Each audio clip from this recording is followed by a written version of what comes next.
입니다.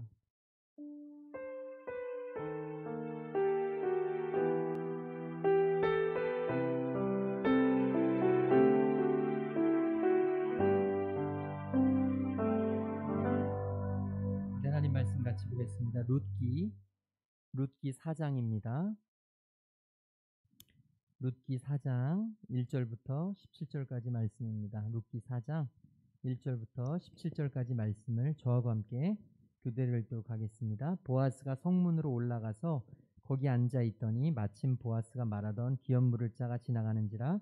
보아스가 그에게 이르되 아무개여 이리로 와서 앉으라 하니 그가 와서 앉으매 보아스가 그 성읍 장로 10명을 정하여 이르되 당신들은 여기 앉으라 하니 그들이 앉음에 보아스가 그 기업 물을 자에게 이르되 모압 지방에서 돌아온 나오미가 우리 형제 엘리멜렉의 소유지를 팔려 함으로 내가 여기 앉은 이들과 내 백성의 장로들 앞에서 그것을 사라고 내게 말하여 알게 하려 하였노라. 만일 내가 물으려면 물으려니와 만일 내가 물으지 아니하려거든 내게 고하여 알게 하라.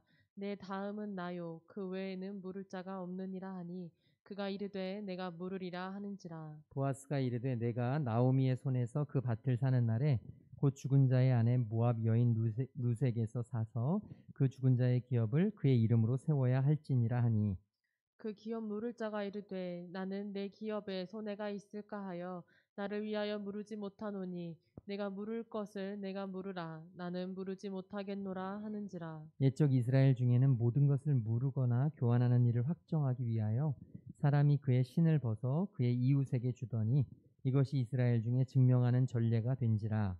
이에 그 기업 물을 자가 보아스에게 이르되 내가 너를 위하여 사라 하고 그의 신을 벗는지라.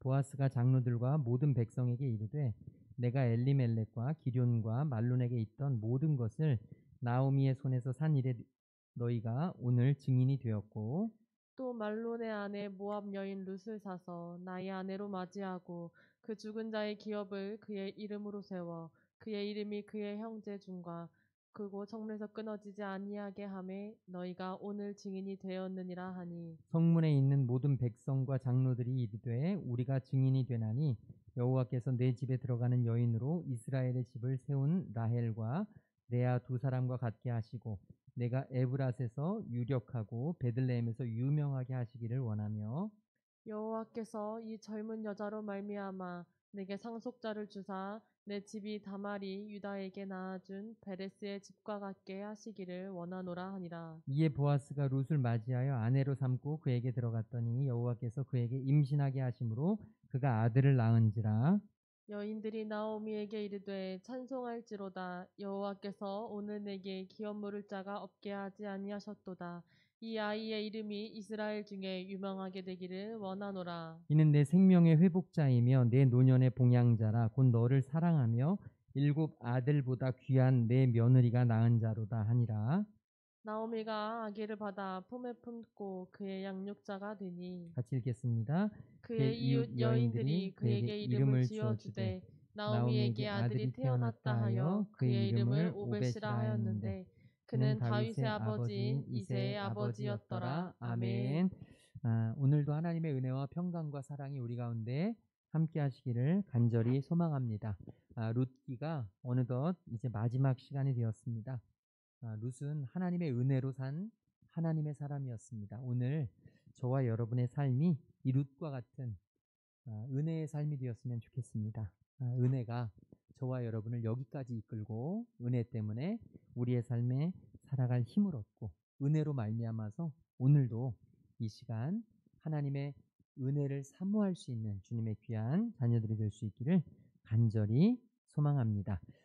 룻이 모압 여인으로서 정말 하나님과 상관없이 살아갈 수도 있었지만 하나님께서는 나옴이라고 하는 엘리멜렉과 나옴이라고 하는 가정을 통해서 룻이 하나님을 만나게 하셨고 그 룻이 남편도 죽었지만 시어머니를 따라 먼 이국 땅에 와서 이곳에서 하나님의 사람으로 살아갈 수 있는 그런 은혜를 허락해 주셨습니다. 그리고 특별히 이 땅에 와서 보아스라고 하는 사람을 만나서 이 보아스에게 청혼을 합니다. 그런데 이것이 룻 자신의 뜻이 아니라 자기의 시어머니의 바램, 자기가 그토록 사랑하고 봉양하는 시어머니의 뜻을 따라 룻은 보아스에게 청혼을 하죠. 보아스는 당장 받아들일 수도 있었겠지만 보아스는 이 자기보다 더 먼저 이 기업을 물을 자가 있었기 때문에 그 사람에게 먼저 묻고 내가 얘기하겠노라고 잠시만 기다려달라고 이야기합니다. 그리고 나서 오늘 말씀 1절에 보니까 보아스가 성문으로 올라가서 거기 앉아 있더니 여기 성문이라고 하는 것은 오늘날 우리로 말하면요 주민센터 같은 곳입니다.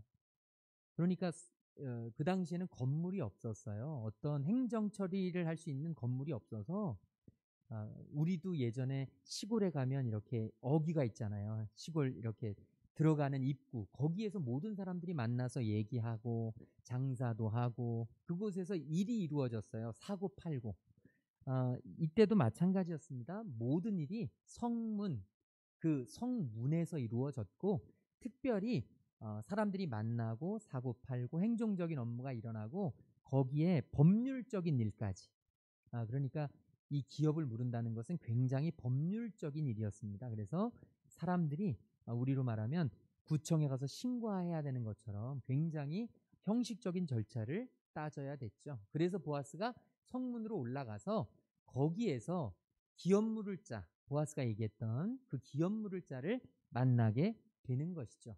그래서 여기에 보면 이렇게 돼 있죠. 아무개여 이리로 와서 앉으라. 이름이 없었을까요? 이름을 몰랐을까요? 그렇지 않죠. 그 당시에 보아스는 이미 알고 있었기 때문에 이름도 알았을 것이고 그 당시에 많은 사람들에게 알려져 있던 인물일 것입니다. 그런데 성경은 아주 우리에게 의도적으로 표현해주고 있죠. 아무개여. 굉장한 하나님의 놀라운 일에 쓰임받을 수 있는 기회를 이 기업 물을 자가 놓치는 거예요. 자신에게 주어질 수 있는 굉장히 좋은 기회를 이제 나중에 보면 놓치게 되죠. 2절에 보면 이렇게 돼 있죠. 보아스가 그 성읍 장로 10명을 청했습니다. 그 성읍에 10명의 장로만 있었던 게 아니고 굉장히 많은 사람들이 있었는데 이 10이라는 숫자 굉장히 상징적인 수입니다. 그래서 사람들 또 거기에서의 장로는 우리 교회의 장로님이 아니에요. 그 마을에서 가장 리더십 있는 그리고 나이가 지긋한 그래서 사람들의 지도자가 될 수 있는 사람 10명을 청해서 앉힌 다음에 그들에게 이제 부탁을 합니다. 3절에 보면 이렇게 돼 있죠. 그 기업 물을 자에게 말합니다. 모압 지방에서 돌아온 나오미가 우리 형제 엘리멜렉의 소유지를 팔려 함으로 이 엘리멜렉의 소유지가 뭐냐면 땅입니다.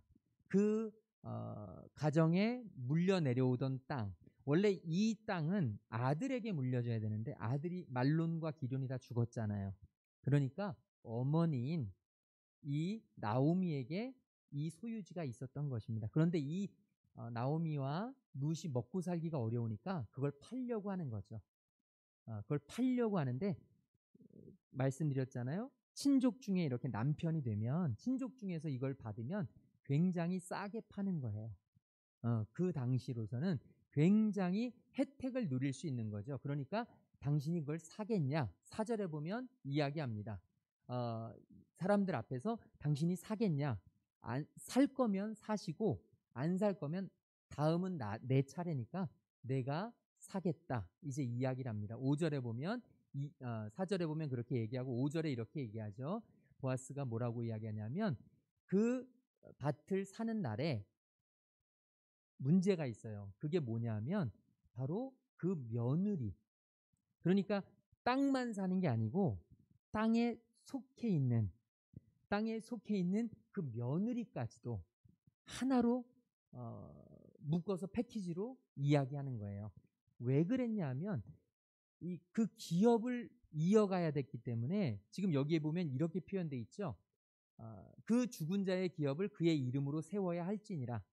땅을 사되 그 등기는 당신의 이름으로 하면 안 되고 그 등기는 바로 죽은 말론의 이름으로 해야 됩니다. 여러분 생각해 보세요. 기업 물을 자가 처음에는 옳았구나. 내가 기회를 얻었다. 그래서 내가 사겠다. 이야기한 겁니다. 그런데 여기에는 굉장히 중요한 조건이 걸려 있어요. 그게 뭐냐면 등기를 당신 이름으로 하면 안 됩니다. 당신이 마음대로 팔 수 없습니다. 반드시 그 죽은 이의 이름으로 등기를 해야 합니다. 근데 그 죽은 이의 이름으로 해야 된다는 게 무슨 의미냐면 바로 당신이 룻이라고 하는 여인과 이제 결혼을 해서 아이를 낳으면 그 아이가 주인이 되는 겁니다. 그러니까 이 기업물을자 입장에서는 자기가 이익을 얻을 수 있었지만 이제는 그게 아니란 말이죠. 이게 나중에 자기는 아무것도 갖지 못하고 사실 뭐 자기 아들 거지만 그럼에도 불구하고 이 사람은 욕심이 많았던 사람인 것 같아요. 그래서 이제 이 약속을 번복합니다. 그래서 6절에서 이렇게 이야기하죠. 나는 내 기업에 손해가 있을까 하여서 나를 위하여 물으지 못하겠다. 네가 해라. 이렇게 되어진 것입니다. 7절에서 이야기합니다.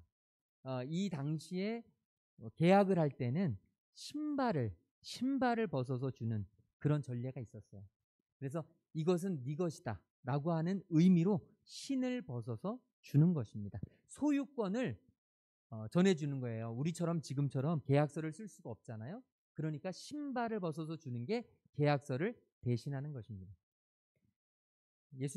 하나님께서 모세를 부르실 때, 하나님께서 하나님의 사람들을 부르실 때 이곳은 거룩한 곳이니 내 신의 발을 벗어라 말씀하시잖아요.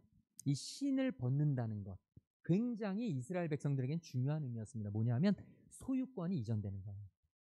다시 말하면 내 인생이 나의 것에서 이제 하나님의 것으로 변해진다는 것이죠. 신을 벗는다는 의미, 신을 벗어서 드린다는 의미. 오늘 저와 여러분에게도 하나님 앞에 우리의 신을 벗어서 저와 여러분의 삶의 주인이 내가 아니라 하나님이 되어지는 은혜가 있기를 주님의 이름으로 축원을 드립니다. 이제 8절에 보면 그래서 기업 물을 자가 이제 보아스에게 이야기하죠. 내가 너를 위하여 사라 하고 신을 벗어서 줍니다. 9절에 보면 이야기하죠. 보아스가 이제 너희들이 증인이 됐다. 그 당시에는 모든 게 증인이었습니다. 증인이 없이는 될 수가 없었어요. 왜냐하면 오늘날처럼 계약서가 있었던 게 아니기 때문에 증인이 반드시 필요했고 너희들이 이제 이 모든 일에 증인이 되었다. 그래서 10절에 보니까 이제 룻을 사서 아내로 맞이했고 그리고 그 죽은 자의 기업을 그의 이름으로 세워서 형제 중과 그곳 성문에서 끊어지지 아니하게 하며 너희가 오늘 증인이 되었느니라. 이렇게 보아스가 고백을 합니다. 11절에서 우리 같이 읽어보겠습니다. 성문에 있는 모든 백성과 장로들이 이르되 우리가 증인이 되나니 여호와께서 내 집에 들어가는 여인으로 이스라엘의 집을 세운 라헬과 레아 두 사람과 같게 하시고 내가 에브랏에서 유력하고 베들레헴에서 유명하게 하시기를 원하며. 아멘. 이렇게 보면요, 여러분 여기서 이 표현이 굉장히 중요한 표현이에요. 앞에 다시 돌아가 보시면 성문에 있는 모든 백성과 장로들이 이제 증인이 됐어요. 봤어요. 이 모든 것을 보고 나서 뭐라고 이야기하냐면 하나님께서 내 집에 들어가는 여인으로 이게 누굽니까? 룻이죠. 이 룻으로 이스라엘의 집을 세운 라헬과 레아와 같게 하시고 이 라헬과 레아가 누구냐면 야곱의 아내들입니다. 야곱은 누구냐면 이스라엘이에요. 그러니까 이스라엘의 시조가 야곱인데 라헬과 레아는 그러면 누굽니까? 이스라엘의 어머니예요. 이스라엘 모든 백성들의 어머니는 사실은 라헬과 레아입니다. 라헬과 레아에게서 12지파가 나온 거예요. 그러니까 그들에게는 이스라엘 역사적으로는 라헬과 레아만큼 중요한 여인들이 없었습니다. 그런데 지금 룻이 같은 반열에 오른 거예요. 이건 어마어마한 일이죠. 그 당시에 이 모압 여인이 이방 여인이 바로 자기들의 국모, 자신들의 어머니 라헬과 레아와 같은 반열에 올랐다는 건 대단한 일입니다. 지금 그들이 이렇게 축복해 주는 거예요. 룻이 라헬과 레아와 같게 되길 원합니다. 그러면서 또 뭐라 그러냐면 내가 에브랏에서 유력하고 베들레헴에서 유명하게 하시기를 원하며 이 에브랏과 베들레헴은 사실 같은 곳입니다. 베들레헴을 에브랏이라고도 불러요. 미가서 5장 2절에 보면 이렇게 표현이 돼 있어요. 미가서 5장 2절에 베들레헴 에브라다야. 이게 에브라다가 에브랏입니다. 베들레헴을 부르면서 에브랏이라고 불러요. 너는 유다 족속 중에 작을지라도 이스라엘을 다스릴 자가 내게로 나올 것이라. 메시아가 이곳에서 태어나게 된다는 굉장히 중요한 예언입니다. 다시 앞으로 돌아가서 아까 이 사람들이 얘기하잖아요. 내가 에브라스에서 유력하고 베들레헴이에요. 그리고 베들레헴에서 유명하게 하시기를 원하며 베들레헴이 고향인 아주 중요한 두 인물이 있습니다. 누군지 아세요? 다윗입니다. 그리고 예수 그리스도입니다. 이 예언이 지금 이곳에서 이루어지는 거예요. 그들이 룻을 바라보면서 룻을 향하여 이렇게 진심을 다해서 지금 축복을 하고 있는 것입니다. 오늘 결국은 이 룻을 통해서 다윗이 태어나게 되고 그리고 다윗을 통해서 메시아 되시는 예수 그리스도까지 오게 되신다는 거예요. 여러분 지금 이 이스라엘 백성들이 룻을 이렇게 축복한다는 건요. 무엇을 의미하냐면 그들이 볼 때 룻의 삶이 정말 멋졌다는 거예요. 누가 봐도 칭찬할 만한 삶. 누가 봐도 시어머니를 공경하는 삶. 누가 봐도 신실한 삶. 저는 저와 여러분이 이런 삶이 되어지기를 주님의 이름으로 축복합니다. 정말 많은 사람들이 우리를 바라보면서 축복해 줄 수 있기를 소망해요. 진심 어린 축복. 당신은 정말 잘 될 것입니다. 하나님이 당신의 기업을 정말 기름지게 하시기를 소망합니다. 당신의 자녀들의 삶을 통해서 하나님이 영광 받으시기를 기도합니다. 당신의 가정은 반드시 하나님께서 귀하게 멋지게 들어 쓰실 줄로 믿습니다. 오늘 저와 여러분에게 하나님의 이런 약속이 들려질 수 있게 되기를 주님의 이름으로 간절히 축원을 드립니다. 14절에 보니까 이렇게 되죠. 14절에 여인들이 이제 나오미에게 얘기합니다. 우리 찬송할지로다부터 같이 읽겠습니다. 찬송할지로다 여호와께서 오늘 내게 기업 물을 자가 없게 하지 아니하셨도다. 이 아이의 이름이 이스라엘 중에 유명하게 되기를 원하노라. 우리 15절까지 읽겠습니다. 이는 내 생명의 회복자이며 내 노년의 봉양자라. 곧 너를 사랑하며 일곱 아들보다 귀한 내 며느리가 낳은 자로다 하니라. 아멘. 여러분 14절에 여인들이 얘기하잖아요. 이 여인들은 누구냐면 나오미의 삶을 다 아는 사람들이에요. 나오미가 이제 큰 기근이 들자 엘리멜렉과 함께 저 먼 이방 땅으로 가서 돈을 벌려 갔고 그곳에 가서 곡식을 얻으러 갔다가 그곳에서 남편과 두 아들을 다 잃고 다시 돌아오면서 슬픔에 차서 돌아올 때 저게 나오미가 아니냐? 이야기할 때 나오미가 이야기하죠. 나를 나오미라고 하지 마라. 마라라고 불러라. 괴로움이다. 나는 기쁨으로 나갔다가 완전히 괴로움으로 돌아왔다. 나는 풍성하게 나갔다가 완전히 정말 너무너무 부족하게 결핍되어 돌아왔다. 이렇게 이야기하는 모습을 다 봤던 사람들이 여인들이에요. 가장 가까이서 그 모습을 다 봤는데 지금 보니까 하나님이 이 여인의 인생을 복되게 하셨다는 거예요. 하나님께서 이 여인을 절대로 버리지 아니하시고 이 여인에게서 멋진 하나님의 자녀를 나오게 하셨다는 것을 지금 찬송할지로다 라고 하면서 이야기하고 있는 것이죠. 여러분 나오미의 인생은 완전히 역전되었습니다. 예전에 정말 힘들고 어렵게 정말 살아가는 것이 너무너무 힘겹게 살아가다가 이제 나오미의 인생은 하나님이 책임져 주시고 축복해 주는 인생이 되었습니다. 그런데 이 책임져 주시고 축복해 주시는 인생이 된 가장 중요한 이유가 뭐냐면 그 나오미의 손자란 말이죠. 손자. 15절에서 이야기하는 표현. 내 생명의 회복자, 내 노년의 봉양자라. 이 내 생명의 회복자요, 내 노년의 봉양자가 누구냐 하면 바로 다윗의 할아버지입니다. 다윗의 할아버지가 오벳이라는 사람이고 다윗의 아버지가 이새라는 사람인데 지금 이 나오미의 손자가 누구냐면 바로 다윗의 할아버지가 되는 거예요. 그러니까 나오미의 인생은 완전히 풀린 거죠. 이게 다윗의 고조 할머니가 되는 거거든요. 어마어마하게 영향력 있고 정말로 영광스러운 일입니다. 그런데 저는 이 나오미의 인생을 이렇게 바꾸어 준 것, 여기 나오는 7 아들보다 귀한 4 며느리.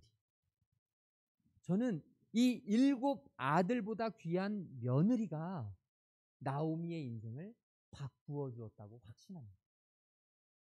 오늘 저와 여러분의 인생 나오미처럼 언제 어떻게 될지 아무도 모릅니다.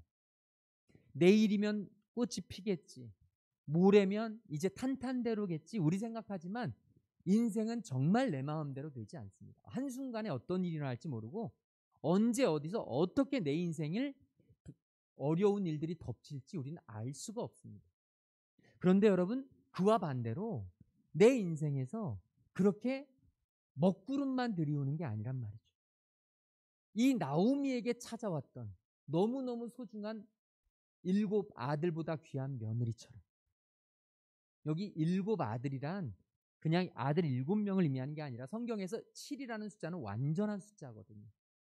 그러니까 아들들을 다 모아놓은 것보단 그런 수도 있고 내년이 될 수도 있고 귀하고 놀라운 은혜의 줄로 믿습니다. 소망하는 것은 웃으리다 약속 안에서 아버지의 한이 없으신 사랑하심과 성령 하나님의 감화감동 역사 충만하심이 이제 나오미처럼 룻처럼 하나님의 은혜만 바라보며 한결같이 걸어가기로 결단하고 돌아가는 모든 하나님의 자녀들과 그들의 가정과 하는 모든 일들 위해 지금으로부터 영원토록 함께 계시기를 간절히 축원하옵나이다. 아멘.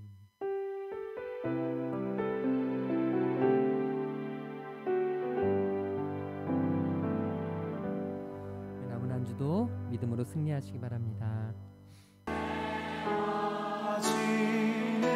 그 영광을 우리